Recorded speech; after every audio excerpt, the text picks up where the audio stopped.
Hi, it's Martha Creek. I'm offering one of the most sound, solid ground, applicable, practical principles I've ever found in my whole life. And I naturally want you to have it because my life has been transformed and I believe yours will too. It's featuring the work of Byron Katie. 4 questions to change your life. The textbook is called Loving What Is, 4 questions to change your life. Thework.com is the website, and I'm a facilitator of the work of Byron Katie. This is what Eckhart Tolle says about it. He's the author of A Power of Now and A New Earth. And this is his quote: Byron Katie's work is a great blessing for our planet. The work acts like a razor-sharp sword that cuts through illusion and enables you to know for yourself the timeless essence of your own being. The work is a way to identify and question the thoughts that are causing all the suffering in the world. All the suffering in the world caused by thoughts, and the work is a way to identify them, question them, and turn them around. It's a way to find peace within yourself and with the world. Anyone with an open mind can do this work. What is. The only time we suffer is when we believe a thought that argues with what is. Woo!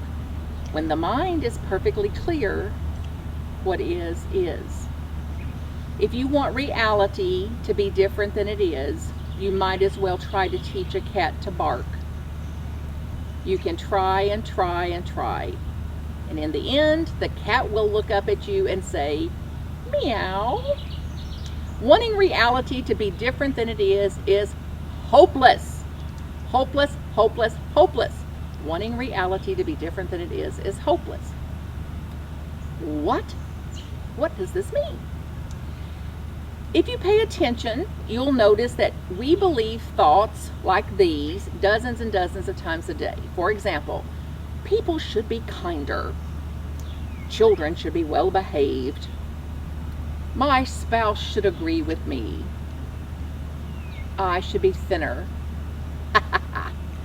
I should be prettier. I should be more successful. These thoughts are ways of wanting reality to be different than it is. If you think this sounds depressing, you're right. All the stress that we feel is caused by arguing with what is. All the stress that we feel is caused by arguing with what is. People new to the work often say, but wouldn't it be disempowering to stop my argument with reality? If I simply accept reality, I'll become passive.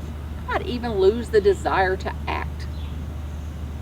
I answer them with the question, can you really know that that's true? Which is more empowering? I wish I hadn't have lost my job. Or, I lost my job. What intelligent solutions can I find right now to do about that? I lost my job. What am I going to do? The victim salute. Or, I lost my job. What am I going to do? One way hurts, one way doesn't. Peace or pain? The work reveals that what you think shouldn't have happened should have happened. It should have happened simply because it did happen. And no thinking in the world can change what happened.